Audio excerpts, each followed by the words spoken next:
सालो भर से रुआ कहानी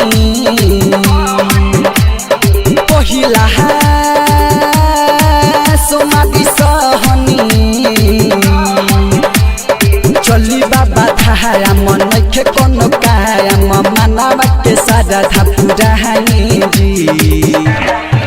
देवघर घुमाई जी जलवा चढ़ाई जी देवघर घुमाई जी जलवा चढ़ाई बची सालो भर से रुआ कहानी पहिला सोमादी सहनी चली बाबा थाया मन नखे कोनो काया मनावा के सादा था पूरा जी देवघर घुमाई जी जलवा चढ़ाई जी देवघर घुमाई जी जलवा चढ़ाई बची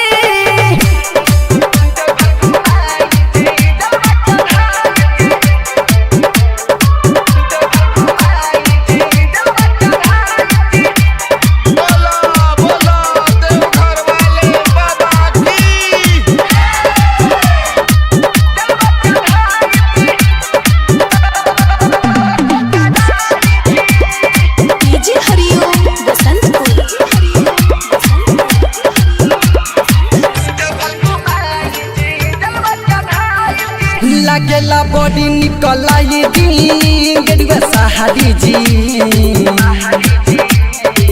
बाबा के दर्शन कहले दुख हरी जी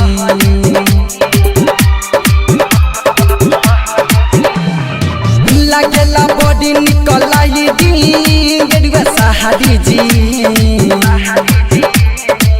बाबा के दर्शन कहले दुख हरी जी बादल बड़ जेला सावन बड़ सेला सुहिया पहरिया घुमाई जी जलवा चढ़ाई जी दर्शन कराई जी जलवा चढ़ाई जी दर्शन कराई जी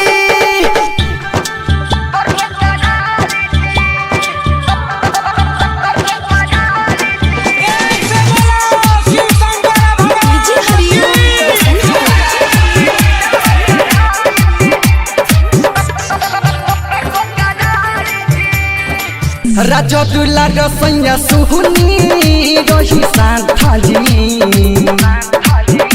आगे रैतर फूल नक छोड़ा दी रउआ हाथाजी